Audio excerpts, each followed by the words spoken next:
We're live on there. I can hit it. Just tell me what. Hit it now.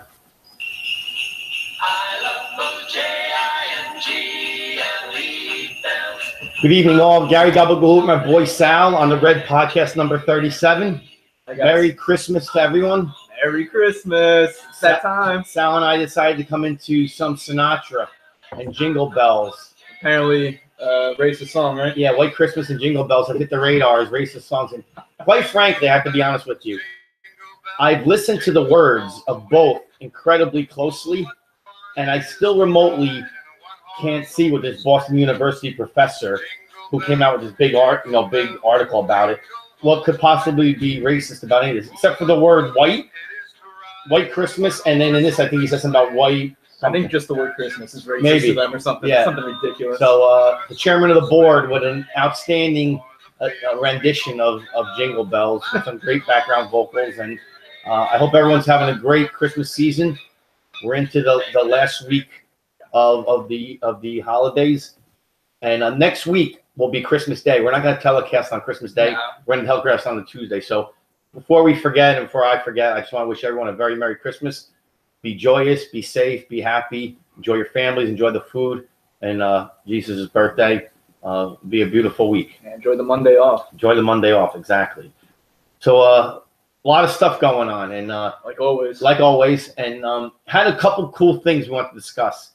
Some of it's theory, and we'll come out, and well, we don't have anything solidified in fact on this yet. However, Sal's going to start off with something, and then we're gonna take and run it from there. So take it away, Sal. Yeah, we titled it "The Dems Are Derailing Their Chances," basically of winning ever again and doing anything. Because this speculative story going around today, if you haven't seen, guys, if you haven't watched the news at all today, there was a train derailment in Washington State. A few people died, a lot of injuries.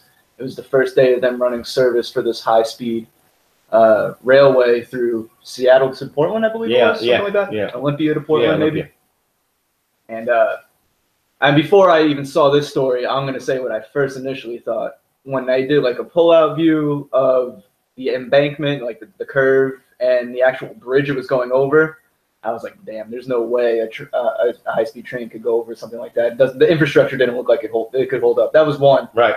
But then there was a story, this is speculation, this isn't proven, this is something that we've heard from sources, that the train might have been possibly derailed because Antifa members could have poured concrete on the tracks. Right. And that possibly caused the train derailment. And that's something, if that is true, that is a whole new level of insanity that there's left in that Antifa. I think supposedly what I heard is that they wanted to object to any of the lines that were doing along fracking. Yeah, I saw that too. Yeah, and what's the funny part about fracking and all the equipment? Who is the guy even behind all that? Yeah, Obama. Exactly. They're Obama. They're God's savior. So they're Godchild. That's why it doesn't make sense. The Persian king himself. But I do know this for a fact, and Sal and I discussed this, is that they did have on their website how to derail trains a few months ago. I saw it, and they took it down. But they did put it up there. So, and they also had a how-to video, which I find to be incredibly weird. Here's something: if you don't want to, I don't know how. And this is the question I have. I don't know how by them posting that someone wasn't picked up and somebody wasn't taken in for questioning or terroristic activity, because that I just don't get. When you get into people making how to make bombs to kill people, how to do what they said they were going to do with the concrete. People got to get arrested and bring them in. That's the beauty. Like they're banning alt-right people, which you should probably ban alt-right people on Twitter, but they're not banning that stuff on Twitter. Correct. That's where the outrage comes in from the right. I hate KKK Nazis as much as the rest of you. Right. But I also hate this stuff too. Well, and so should you. If obviously now look at it's coming to fruition, they're actually hurting and killing people. Right. Well, there's no difference in the KKK or the Antifa members. There is no difference. Matter of fact, let's be honest. Antifa is actually much worse, because here's what I don't understand. In Sal's generation, since he was born, we're talking about in the 80s. If I can put this out to you, if you didn't see all this shit the last 6 months about KKK, in your lifetime, have you heard anything of the KKK doing anything? Nope. They've done nothing. Never in my life. And I lived in the South for 10 years. Yeah, he was in Jacksonville. And No, it was Oh, I'm sorry. Fort Myers. I'm sorry, my apologies. That's cool. Yeah. Even more fucked up place, Fort Myers, not Jackson. Right. And there was none of that stuff. I mean, yeah, there was some Southern pride and all that stuff, Right. but they weren't saying, you know, screw black people No. or anything like that. I mean, I know in like the 40s and 50s, the KKK existed, and they did some horrible things, and they got everything they deserved. As a matter of fact, a couple of the people that were pro-KKKs, Robert Byrd and Margaret Sanger, were heroes of Hillary Clinton. If you don't believe me, look that up. Robert Byrd was a Grand Wizard of the KKK, and he also was a senator. And he was praised on his death about being one of the true icons of the Senate. And he was a Grand Wizard of the KKK. Margaret Sanger, who was one of Hillary's female icons or legends that she worshipped, was one of the key people involved as a female against African Americans in this country and minorities. So just that alone goes to tell you about what's going on. But in my lifetime, even from I was born in 65, the KKK has done nothing, zero. And this past year, when their name came up as white supremacists, I'm still trying to figure out what they did. I didn't hear one thing they did. I mean, they didn't lynch anybody. They didn't drag anybody through the streets. They haven't. That's why a lot of people thought that was fake stuff. Yeah. Because since when does the KKK wear like patches on Right. that says I'm KKK? Yeah, They usually wear a hood or right? shirts. So they're not. So Right. they're anonymous. Right. So they're not seen, and people are wearing like patches. Hey, I'm Dave. Like, Yeah, I'm in the KKK. This is my chapter. Like, this isn't real. Well, they did say that they were being paid because they, and people who were in South Carolina during the whole Charlottesville thing did say they saw the KKK members, the BLM members, getting off the same bus. So, and like Sal said, this wasn't a game of tennis or soccer. These guys are getting out with white shirts with KKK on. It's fucking ridiculous. That's not the way the KKK operates, as Sal mentioned.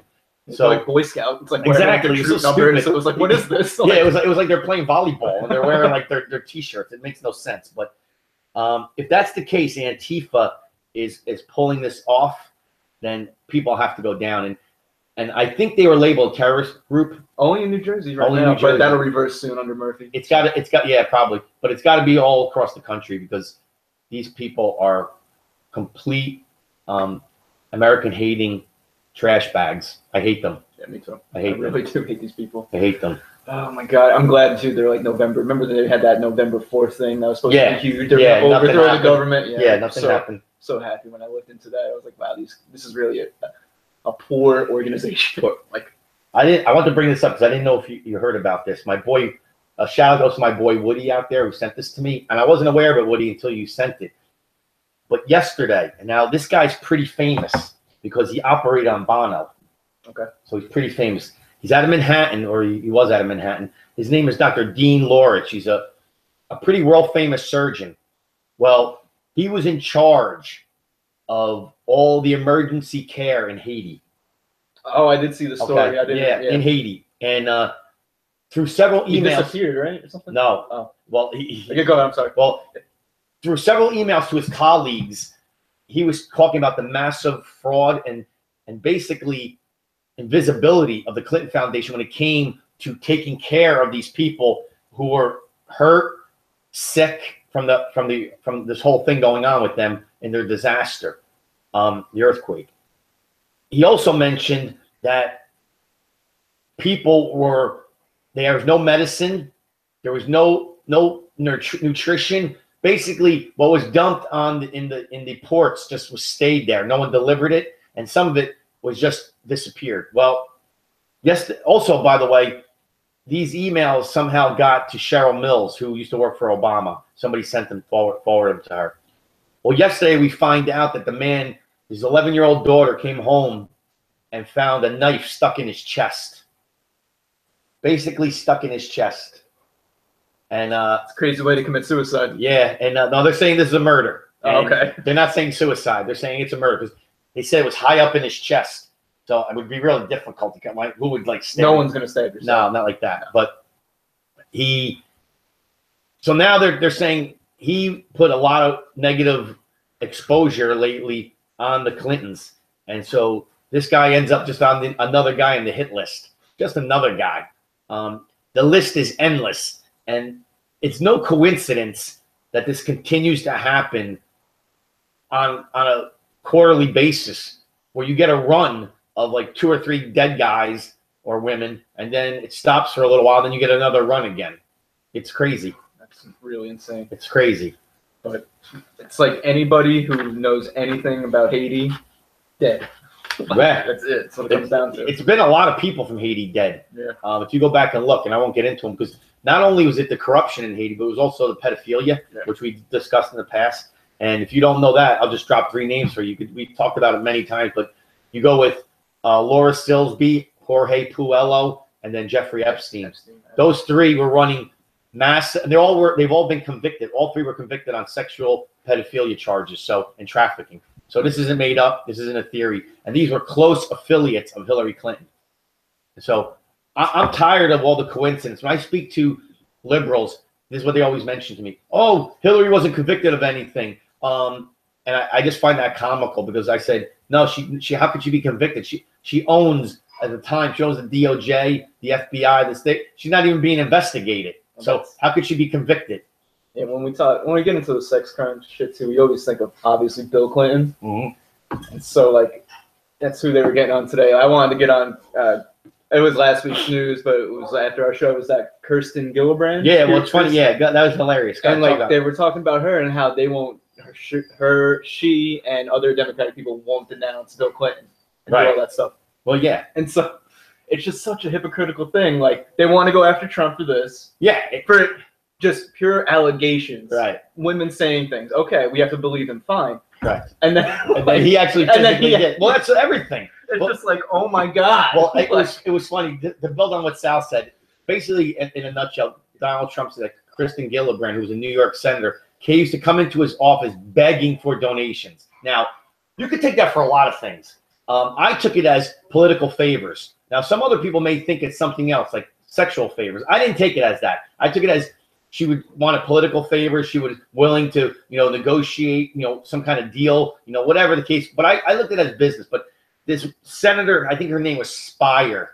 I don't know where she was from, but she came on the Senate floor, and this is what she said. She said, President Trump tweeted sexual harassment against Kirsten Gillibrand, our colleague. I was appalled, so much so that I could barely function for the next couple of hours when I read this and heard it. And I'm laughing my ass off. I'm like, you moron. You can't deal with someone tweeting out that. However, you have people on your left and right all around you in that Senate and congressional hearings that have abused young women, young boys, colleagues, and have paid off. But that you're okay with that. The hypocrisy and the fake tears and like the thing I love most about it is how she explained she couldn't function. Like I was appalled. Like it's like they're such shitty actors and actresses. Like when they say stuff like this, because how could this bother you? I don't know. A woman. He told a story of a woman that was begging for donations. And he told the truth, would do anything for donations. And this is the best part of it. Go ahead. No, and they feign this outrage and this. Like you would have thought this woman was. She know what she reminds me of. If you guys are ever fans of Sanford and Son, every time Fred Sanford would do something, he would go, "Oh, here I come." His dead wife. He would say he's coming up to heaven. I would laugh my ass, but that's what. But it was an act with Fred Sanford. It was a phony act. He would do it just to have some sympathy. That's what these people do on a daily basis, like feigning this outrage and oh, I'm so horrified I could barely function. It's laughable how ridiculous. These are grown ass adults acting like children. It's hilarious. The whole beauty of it is too, and this is the thing about. I'll reach my overarching point in a second. The beauty of Trump's Twitter is, he says a lot of crazy shit, but it's so direct. Yep. It's so like, maybe he's not doing it all the time. He might have a staffer do it, but it's his message. It's his wording. No one has ever done that before. Exactly. It's directly to the people, exactly what he's saying, unlike what the media is doing.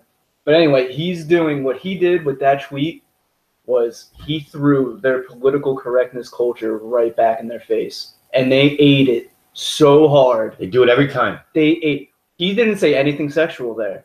He just nothing. He just put in parentheses, would do anything for it. The money for it. That's what it is. The money. Yeah, for the money, correct. So like he never nothing sexual whatsoever. Nothing. See how they took Clean, it? See how they took it? Yes. Oh man, but if they live true to their political correctness minds, like they always say they are, they would have never gotten sexual innuendo out of that, would they? Listen, No, I gotta be honest. That's not being political correct. I don't get it. Where's the line? Who are these people? At times, my mind They're mentally disabled. is in the gutter. It is sometimes, like any man. I got to be honest with you. When I read that, I didn't once think about that sexually. I just didn't. I didn't think about it, and the fact that they made it about sex made me laugh hysterically. Just to. But I think Trump did know that they were going to make it about sex, and he was just going to relish in it. He's like, wow, look how stupid these people are. Look how actually dumb they are to take this bait. Like we've said this once, we said a million times. President Trump, for all intents and purposes, is a master genius manipulator of weak-minded people. He can get you to do. He treats you like a puppet on a string, and these people just continuously fall into his traps. It's amazing how I will guarantee you, if I'm Trump or Sal's Trump and I'm his colleague and we're wherever we are in the Oval Office, they're sitting there conspiring and they're probably saying, hey, listen, I'm going to say this and we're going to make them flip out. And we're going to, and he does it. And after they're done, they probably look at each other and say, mission accomplished. Check. We did exactly what we said. Now they look even dumber. They look even dumber. Exactly. They just proved our point. It's amazing how he's just like pulling their strings. And these are adults. These aren't children. They act like they act like children. They act like children. They act like babies. And it's just like, if you would just use you're in an argument with somebody, you make your point, but at the end of the point you go, loser. Right. And they're like, yeah, can we call me a loser? Yeah, and it's just like they can't just like, all right, jerk, whatever. Yeah, they can't. They just like they have to go at it. They have to bite. They have to take the bait and go for it. It's so funny. Like, or if you call them like ignorant, I went to Ivy League college. Like it's just like. I call people stupid at the end of every argument. Doesn't mean you're actually. I think you're stupid. It's just trying. It's how you argue. Like they just don't They don't get it. They don't understand. Like no, and sticking on the topic, and this, if the one conveying theme we've had on all 37 of our podcasts, I think it's probably been mentioned. This word has been mentioned on every single podcast. An adjective or a noun actually is hypocrisy. Hypocrisy. We find out this weekend that Chris Matthews. Now, for those of you who know Chris Matthews or don't know him, he's right now he's on CNBC, but he made his bones on NBC, and he used to host a show called Hardball. I think he might still do it. I don't watch it, but he was the guy who was against Obama big time back in the day when he was running in the primaries against Hillary in the Democratic primary. He came out Obama and he said, this is why the guy has zero credibility. He said all these things about Obama, like, oh, he has a razor-thin resume. All the things we said, he said. And he was very pro-Hillary. And then, of course, Hillary lost and Obama won. And this guy did a complete 180 in like 3 days. Now, this is the same douchebag that said when Obama delivered his speech after his victory, that he got a tingle up his leg because it was one of the most amazing speeches he ever heard. And I laughed my ass off. I'm like, Chris Matthews is towing the Democratic line. He was paid probably to go for Hillary because they thought she was a shoo-in then. She lost. And then as soon as he lost, the next day they probably said, here, Chris, here's a lump sum of money. Now you got to talk good about Obama. So the reason I'm bringing him up because we find out this weekend that this is the guy who's anti-Trump locker room talk, wouldn't shut up about it for weeks. We found out NBC paid a large lump sum of money to a woman colleague of his who he sexually harassed for a year.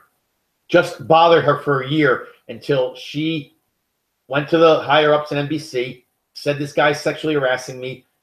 Every day he's ridiculing me, and they had to pay her a sum of money, and she left. I feel like NBC is about to go out of business with all this shit coming out. Exactly. But I just can't understand. Like, listen, we talked about this all the time too. Roy Moore in this congressional seat in Alabama that he lost is irrelevant. I'm not even here. When I say what I'm going to say now, it has nothing to do with the Roy Moore, the individual. What it has to do with this is that 40 plus years ago, a few women said he did what he did. Whatever. I don't know if it's true or not true. However, the people judging him every day are the same people who are either indicted, convicted, accused, and had a payoff, and or the people around them who supported them are the ones coming out against them. Think about the lunacy of that statement. Right now, if I did something to Sal that was not cool, and then Sal went and did it to somebody, and I'm saying, hey, Sal, that's not really cool that you, I just did it to you. It makes zero sense. It's the most ridiculous thing I ever heard. Matter of fact, if Sal did it, I did worse than Sal because I'm the one who originated it, and I took it a step further. I'm the one who actually got in trouble for it. He didn't. And he was just accused. But it makes zero sense in logic that this is the way these people think. It's unbelievable. I've never heard anything like it in my life. It's ridiculous. I think it's just a whole bunch of fakeness. Yeah. What it was, like, people are Democrat for obviously the pay-for-play reasons. Yep. They know that they're in it for, oh, damn, I could be head of this corporation, I could be head of that corporation, blah, yeah. blah, blah. And then, like, once like a Democrat isn't a leader, which I guess they thought like they were going to be in leadership forever. Yeah. They totally collapsed within each other, and all they do now is infight, and now the whole party is about to blow up. Yeah, the party's... Now that's why it's derailing as we speak. That's what the whole title is. Yeah, it's just like, and then today, like, we're probably going to get into the story right now. It came out of Politico about former President Obama. Yeah. And Project Cassandra. Yep. This was, I'm going to probably butcher it a little bit, and bear with me. It's Obama stopped supporting law enforcement campaigns to target drug traffickers in our country, in South America, and all other places. And all those drugs were coming by way of this terrorist group named Hezbollah. Hezbollah, correct. Which is Palestinian, right? Correct. And what they were doing was trying to fund, and which they did successfully, a multi-billion-dollar expansion of their terrorist group in just all other countries. And it happened right under our president's nose. In fact, he signed off on a lot of it. He did. For selling also arms to them, I believe. Yep. And then he cached the Iran deal with it. Exactly. Go ahead. No, so it's how, you know what's funny? Sal and I do this every week, and we spend a lot of time researching it and talking about it. There are so many things going on like this. Like if the media did half of their job correctly, the only reason why stories like this are flying under the radar because the media doesn't cover it. Now, I would hope that the government knows what's going on or they have information, but up until now, I don't think so because they let it go for so many years. The guy who's the former president, the DOJ, Lynch, Holder, Comey, they're probably all involved in this. They all got their hands in the cookie jar. So Clinton, so it slipped under the radar purposely. Hopefully now, but there are so many things Sal and I talk about like this. This is like in our lifetime probably the worst presidential conspiracy that turned into a major problem in our country was Nixon. You go back, Sal wasn't even born, but you go back to Watergate. Compared to what Obama and Clinton did as Secretary of State and him as president, made Nixon look like he was playing with a pop gun. Yeah, I mean, just think, like, not only supplying the enemy with money, but also with guns. He gave them basically, it was $1 billion deal, all said and done with the Iran deal coupled into it. Yep. $1 billion and like anti-tank missiles. He gave to the enemy. Yep. He gave to the enemy. That's treason. It makes no sense how this dude even walks. Like, how people don't just go and shoot him in the fucking head. It makes no sense. I want to know where this money. And I'm not saying go do that. No. I'm just saying it makes no sense that it doesn't happen. Yeah. Where does all this crazy money go to? Where is it? We're not talking like $1 million here. We're talking like billion. $1 billion, that's 3 more zeros. I mean, other people, dictators in other countries, they they don't give their people muffins and they die. Like, this guy steals and gives weapons to the enemy. And he's, let's give him a library. Right. and then I still have some clowns today telling me that he's a great president. It's mind-boggling, and they elect to ignore all this stuff. Just the massive amounts of corruption, fraud, and criminal activity by this president and his administration is off the charts. We've seen nothing like it in our lifetime. Nothing. It's not even close. And he continues to get away with this shit. It's ridiculous. Yeah. Insanity. Well, something interesting. Now, this is a complete theory, but hear me out. Just before the show came on, our buddy Sweet Lou Calvito dropped some really interesting information on my page. So him and I were talking back and forth, and I spoke about it with Sal. But hear me out. This is interesting because here's kind of like the setup for it. This morning, I heard a report that President Trump said that he would not fire Mueller. And I heard on the radio as I was in the Sirius, and as I was on one of these stations, and I said to myself, "Wow, he's not going to fire Mueller. That's strange," because we also found out on Friday or Saturday that Mueller's team violated the Fourth Amendment when investigating Trump's transition team. So what they did was they used attorney-client privileged information in part of their investigation, which is a no-no. So, of course, that makes it inadmissible in court. So I was thinking to myself, wait a second. And then Lou writes this to me. My buddy Sweet Lou Calvito writes this to me today, and he says, this is the biggest, this could be one of the biggest stings in American history where Trump and Mueller agreed to do the Trump-Russia thing. Then it becomes all the evidence becomes inadmissible in court because his guys violated the Fourth Amendment. So now that's gone. You think? Go ahead. Yeah, and then Trump says he's not firing him.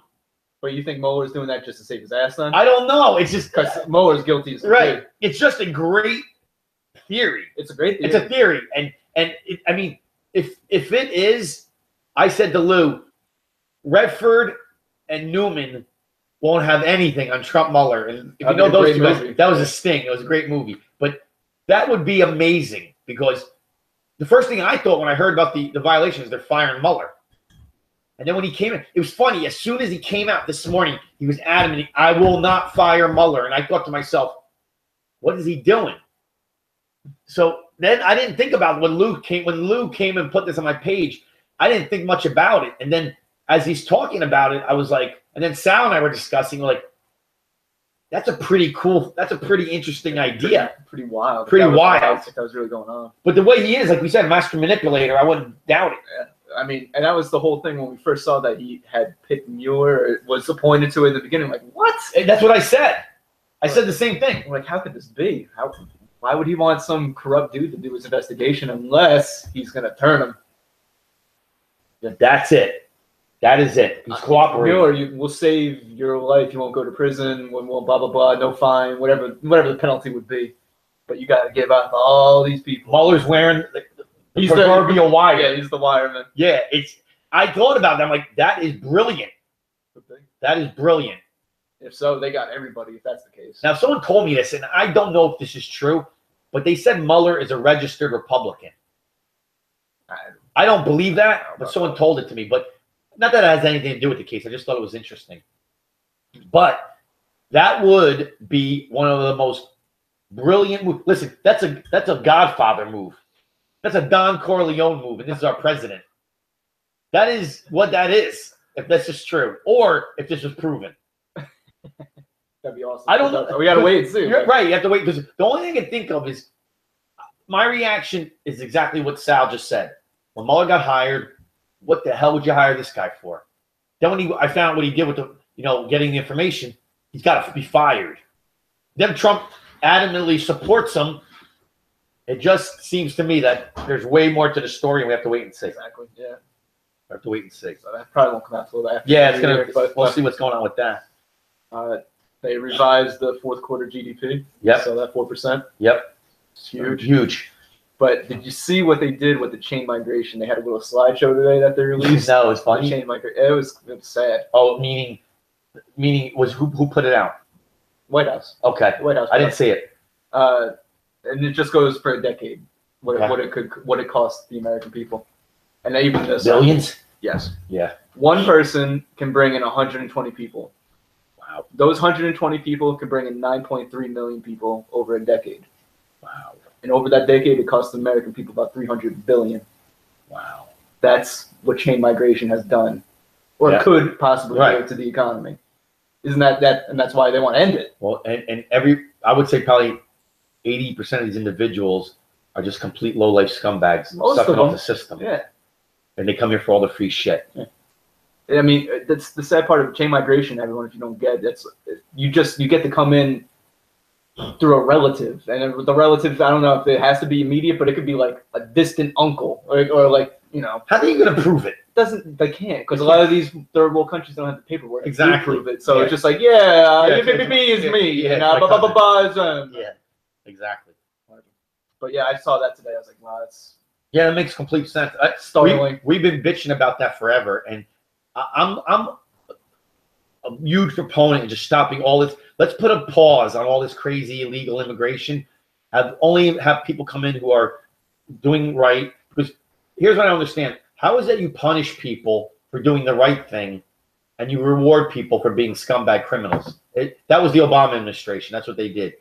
President Trump, I think, has reversed that trend, and I think last 2 podcasts ago, we reported that I think he stopped 85 or 90% of all legal refugees coming in here. So I'll be happy when it's 100. Stop them all. Get them out of here, and then just let people come in here legally. We don't need to keep getting this until we get this squared away and all these people vetted.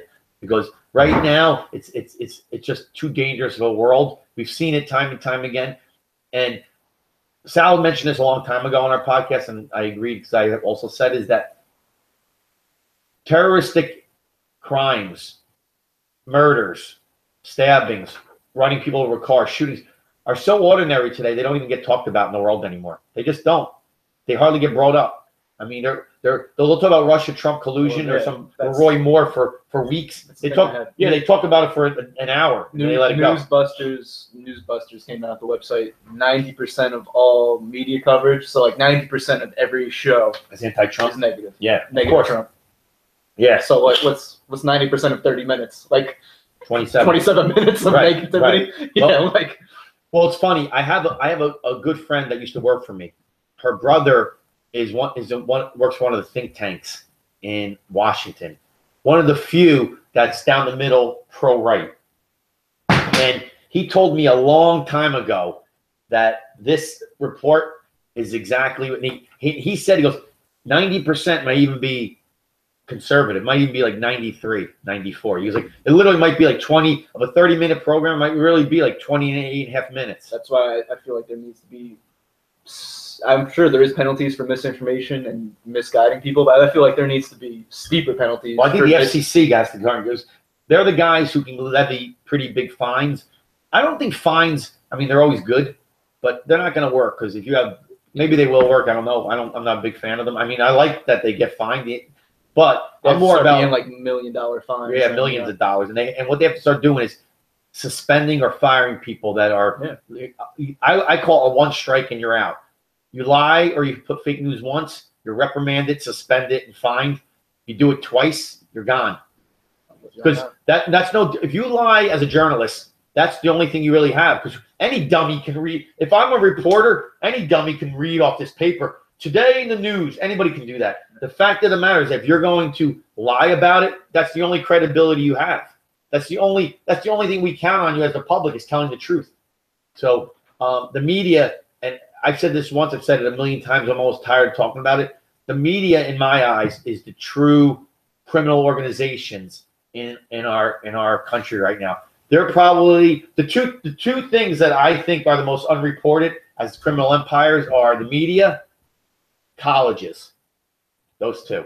Because we know, here's the thing. We know politicians are dirty. Not all of them, obviously, but a lot of them are. If they couldn't get away with it, it would stop. But they get away with it because the media does not report it on the left whatsoever. We just mentioned, Sal brought up the big story of Project Cassandra.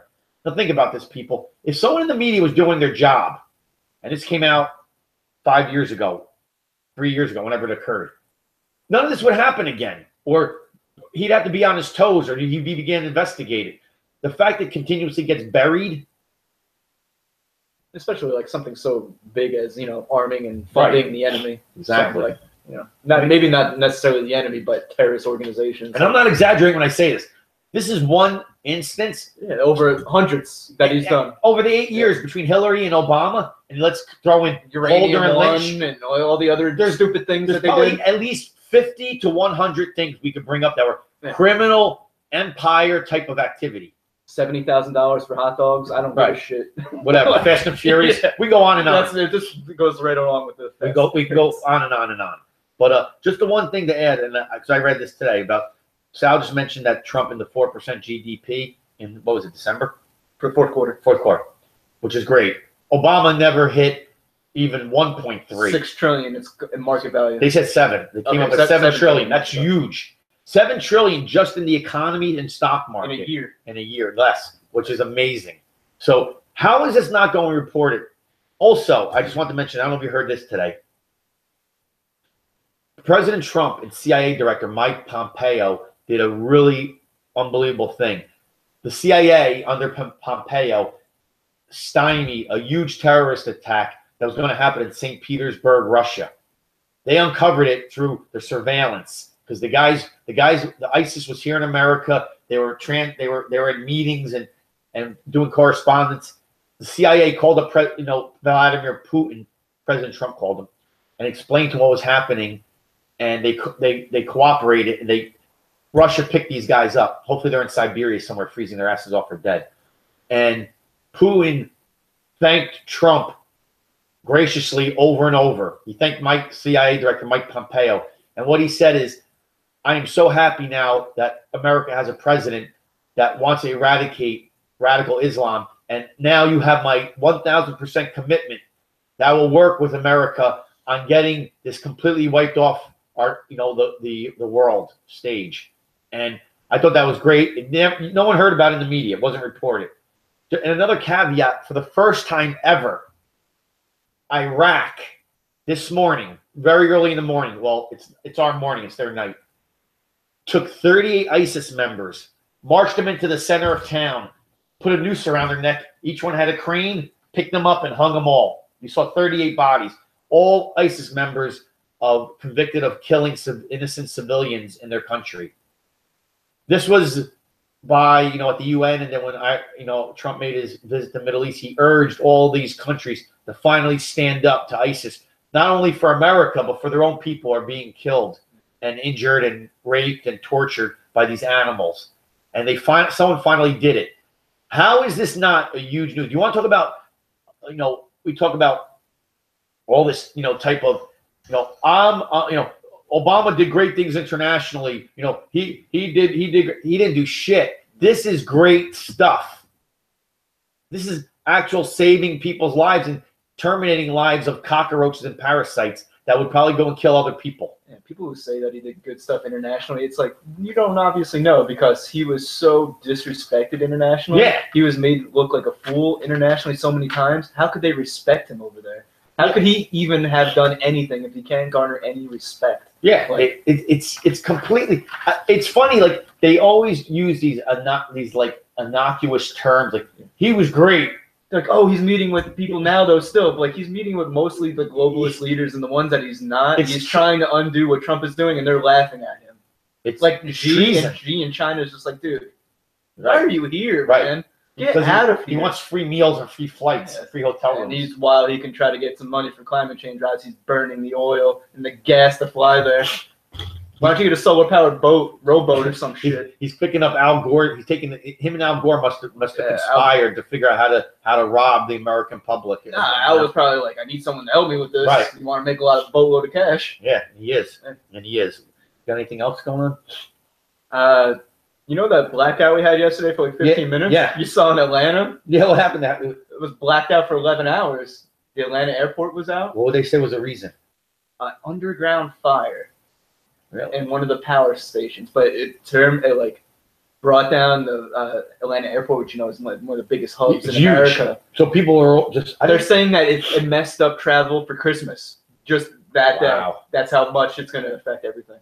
Did they think it was terroristic? No, they didn't say that. I was wondering. Yeah, I was wondering that too. Yeah. Like, wow, like how does the biggest airport in maybe the world go out for 11 hours or half a day? Yeah, I thought that was pretty crazy because we had blackout here too, but it was 10 short. 10 minutes. Yeah, 15 minutes. It was 15 minutes. Yeah, but yeah, it was weird. Yeah, so that was strange. And then the guy from ESPN, the president from ESPN, resigned today. What was his name? John Skipper. I know that. What he said due to substance abuse issues. Really? Which nah. Yeah. You go to rehab. I think it's one of those things like when you're on a board and you're like the head of a board and you're like you're not gonna fire the guy, you're gonna resign politely. Yeah. And this is kind of step down. You're gonna step down. Yeah. This is kind of that to me. It was either like, dude, we're gonna embarrass you and you'll never work again, or you step down, go away for a little bit, and then come back somewhere else. Yeah, because guys with drug problems go to rehab. That's how they save their asses. I think by law, if a guy says he has a drug problem, he can't be fired. He goes to rehab. That's what he's doing. He's going to rehab. I believe so. But he did step down. Yeah.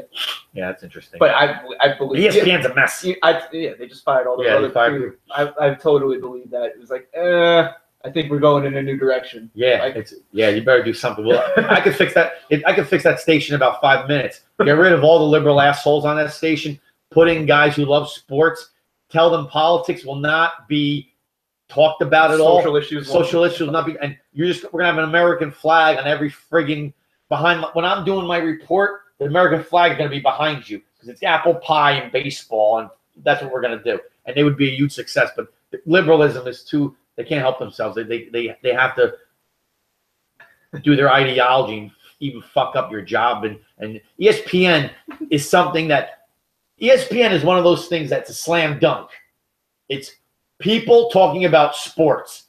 Nothing else could be wrong with that. Men and women, and even some women, I'm not being sexist, but men and women love sports. They love all types of sport. They love football. They love baseball. They love basketball. They love hockey. They love everything. Every sport you put on, Americans love. ESPN could be successful by just doing nothing except reporting on sports. In spite of that, they still fuck it up by talking about everything under the sun but sports. Like the fact of the matter, they fire a guy like what's his name? Kurt Schilling. Kurt Schilling did nothing. He basically said that I think that his daughter. He said about if my daughter was, I don't want a guy going into her bathroom. They fired him for that. Like it just got. First of all, why are you even talking about this on TV? But one of the liberal assholes brought it up, and he just addressed it. But I would say if I was running it, and it's not freedom of speech. It's that we want this is our job. We want this job. We want this company to be profitable. We want our people to make a lot of money, and we want to put out a good product. No talking politics or social events in baseball, football, any sport. But they can't even do that. And so that's why this guy. So funny. See you later, Skippy. Yeah, he's gone. But I don't know if you heard about this. Is there any Democrat that does not commit crimes? It's synonymous. There was a guy out of Massachusetts. He's a former senator. He was asked to step down a couple of years ago. His name was Brian Joyce. He got indicted on Friday of 113 counts. That's like, and listen to these charges: extortion, racketeering, money laundering, tax evasion. Is this guy a senator or is he a mob boss? I mean, 113 counts. They said he stole sick amounts of money when he was a senator. He was basically using his senator position as an organized crime position, and he got indicted. Well, that's what I think that could be it. That's all there. Like the CIA back in the day saw how much money organized crime was making. Yeah. Like, why the hell are they making that money and we ain't? Right. Let's take over that business, that racket. Sounds right. I look at it this way. I think politicians, for some strange reason, I don't know any that are at their level. Never got to speak to any on a long-term basis. But I think this is what happens to politicians. First off, they think they're famous, and they think they're better than you and I. Not all of them, but 90%. They do. They think they're better than Sal, myself, my wife, all of you out there. They think. So I think this is what pisses off these politicians. They sit down at a dinner table, and some of them, probably, what would you say, the percentage of politicians are recognizably known by face? 2%? Yeah, I was gonna say All right, 5. Yeah, we know the ones we see. 5%. Yeah. So most of them aren't even recognized on TV or when they go out in public. So they're sitting around and they see an asshole rock star come in who's mobbed. They see some rapper who's mobbed. They see an actor or an actress mobbed. And then they say to themselves, wait a second, we're better than them. They have no education. They don't do what we do. We champion the people. And they make $25 million a year. What do I make? $186,000?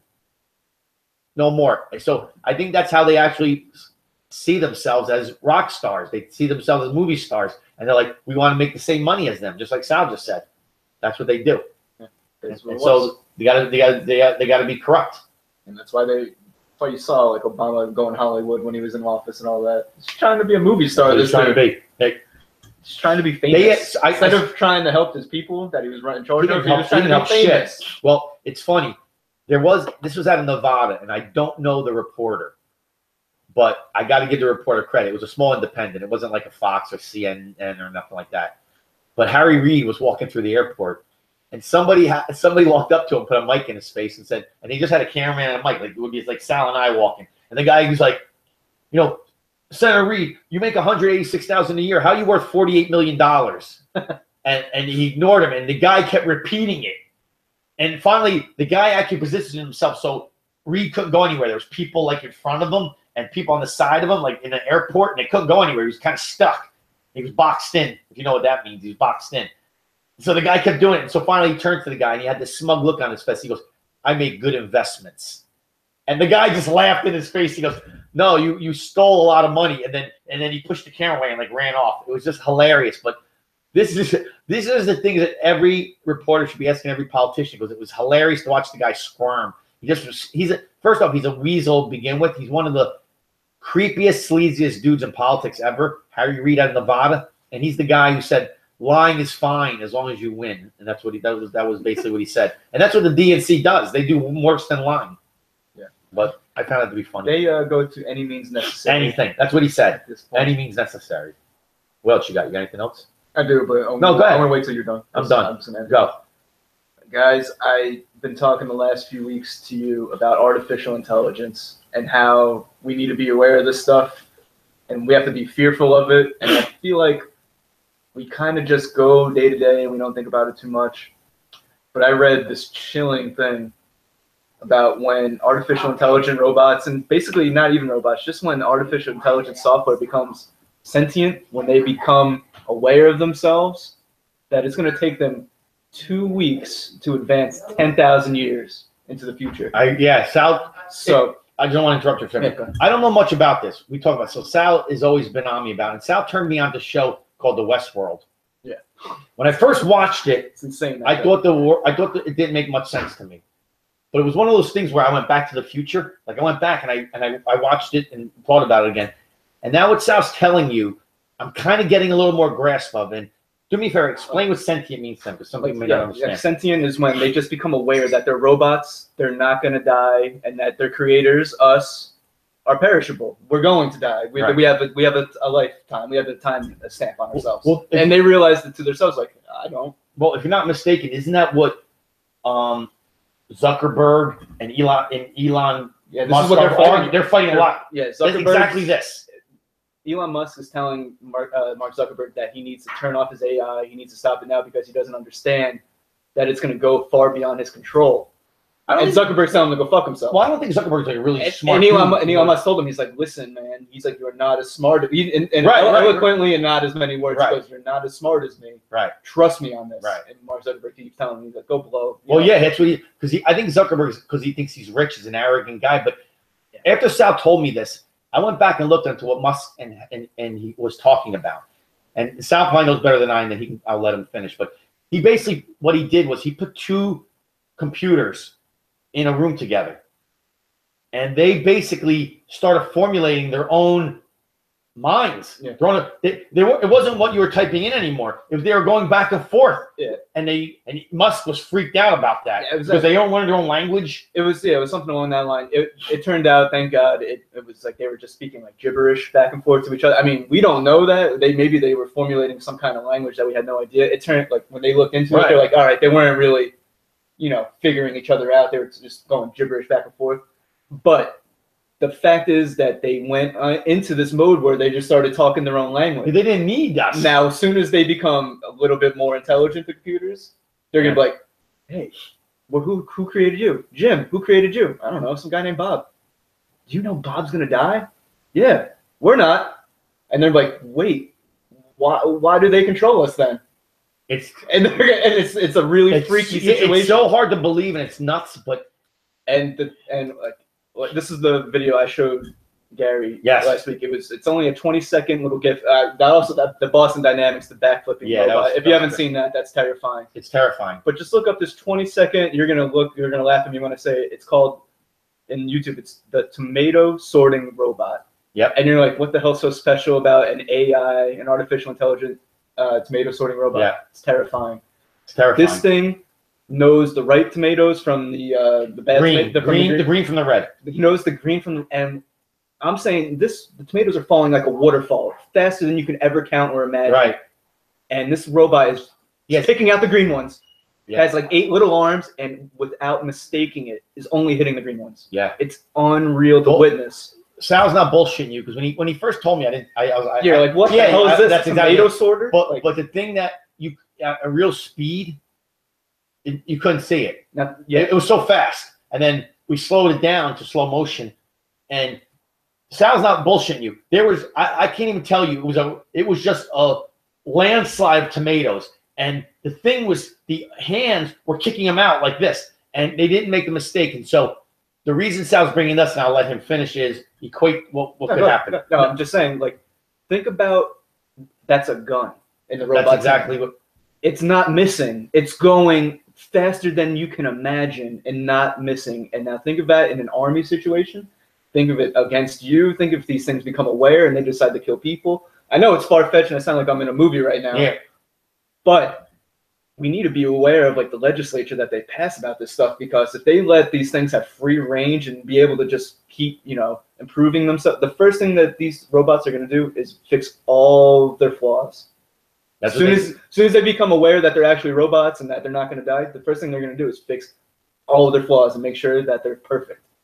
And like once that happens, we don't know if they're going to be good. We don't know if they're going to be bad. Like, it's terrifying to me. I just want people to be aware it's right around the corner. This is like within 15 years. Well, it's funny because Sal and I talked about this past week, and I know for some of you this may seem like it's way out there, but I always ask this question: if you asked our parents, basically one generation ago, if your parents are alive today and say they're 80 years old, they were born in basically 30s or they're born like in 1920, 1930.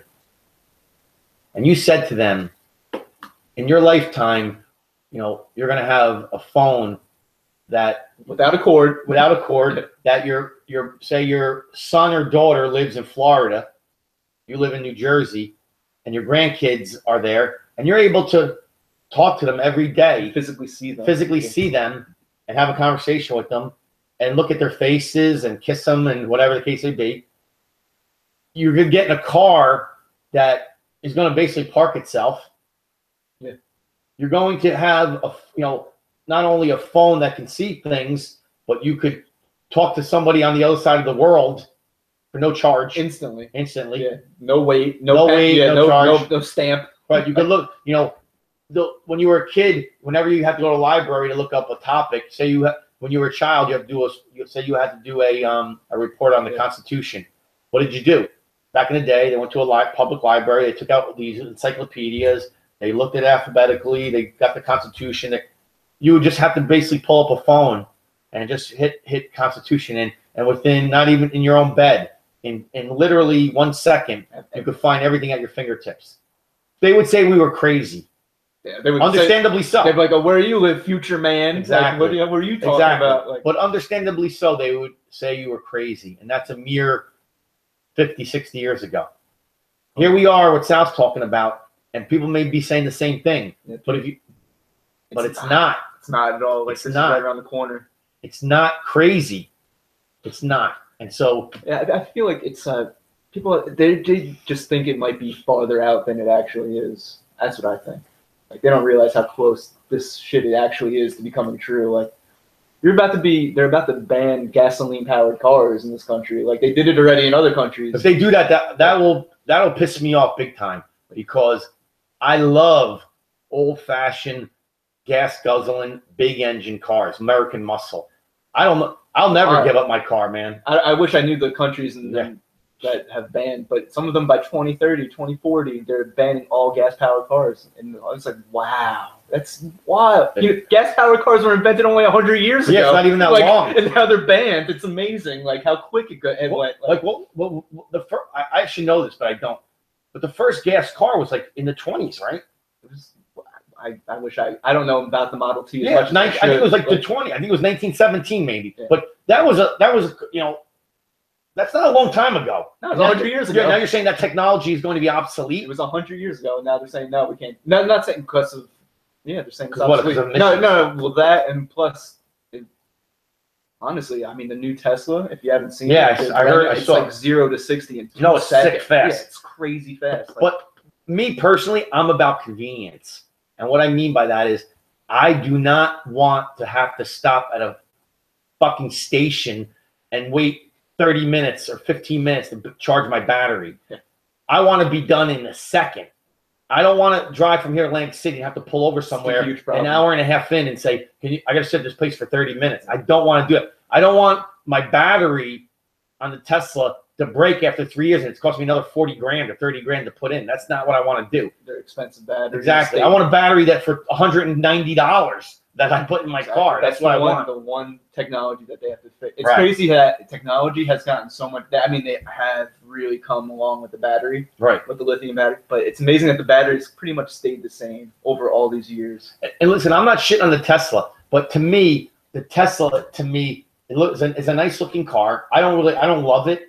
And I'm a car guy, but it has no character because the interior, I don't know if you've seen it. It's basically 2 big iPads in the center. It has no knobs. It has no buttons. It has nothing. Everything's done on a touch screen, which some people may love. I hate it. To me, a car is a piece of art. The way some of you out there may like actual artwork that you put on the wall. Some of you like sculptures. Some of you may like architecture. God bless you. It's all beautiful. I love cars. I love when I see the lines on a car. I like every car is different. To me, the Tesla is going to be just electric car. Everything's the same. Inside, it's blank. It's just, and it's not my style. It's not, and I'm not ragging on the performance. It's unbelievable how fast it is. It's really fast. But they also said that if you go over a certain speed for a certain length of time, it drains the battery at like exponentially, like 60% faster. So if you usually get like 300, miles per 140. You get like you get like nothing. And the longer you go faster, it drains that much. It's like kind of like your phone. Yeah. Like if you're doing a lot of stuff on your phone. There's a lot of apps. Yeah, exactly. The same thing. So to me, that's going to eliminate that. Like if you're in NASCAR or if you're in, I didn't even think about that. I didn't even think about that. All the NASCAR is going to have to be. No, if you're in NASCAR, if you're in, if you're in drag racing, if you're in, you're doing Formula One. These cars are going. NASCAR, well, you need rocket fuel for that. Exactly. They don't run on regular pump gas. And so they're running at like 150, 160, 170 miles an hour. In Formula One, man, you're going like 195. A Tesla maybe could keep up with them on a straight line for maybe a quarter of a mile. After that, they're gonna get like 60 miles to the what do you call it? They'll be it won't work. It won't barely work. Get out of town. It won't work. So that's something, but I'm a big gas guy, and that bums me out. That's fine. It does. So it bums me out to whenever I read it every time. It's like, oh, UK by 2040 it'll be banned. But that's coming here. Yeah. I think if we get away from, hopefully the Democratic Party loses even more steam and fucks up even more than they have been, and just like Sal mentioned, derails themselves from gaining steam. Right now, they got to cast the characters out there that I don't even know possibly who's going to run. Who are you going to run in 2020? You're going to run Joe Biden? Joe Biden in 2020 is like 75. He's shot. You're going to run Cory Booker? Cory Booker is a moron here out of New Jersey. The guy's a fool. I don't know. You're going to run that Kamala. That's what I guarantee. She's a complete dope. I put 75%. That's who they're putting up. Listen, if Sal said that's who they're putting up, that's who they're putting up. She's adult. Sal's predictions are always right. But they've been trying to groom her and groom her and groom her. If you ever look in any of this lady's Senate Judiciary committees, you just want to smack her. Yeah. She's an asshole. She doesn't say any questions pertaining to the relative subject. She just tries to do her own agenda. She did it the other day. I think they were supposed to be about the what do you call investigation? The botched investigation with Hillary, the Clinton Foundation. She mentioned police brutality. It made zero. Matter of fact, it was funny when the guy. Now she's saying this to what's his name, Rod Rosenstein. Now he was there for specifically for that topic. She was one of the Republicans asked him questions pertaining to what he was there for. She comes out with police brutality, and it was funny to watch Rosenstein. I mean, Rosenstein's an idiot, but he was looking at her. He went like this. He took a drink of water and he kind of like put his head down and was like. And sometimes I feel bad because I wish, like Donald Trump does, and Sal mentioned this in the first 5 minutes of the podcast, is how direct he is. I wish that the person would say, with all due respect, Senator, you're a moron. Because police brutality has nothing to do with the topic at hand. So either get on board and answer the right things or shut your mouth because you're wasting everybody's time. But nobody ever says that. I would say it. And nobody does.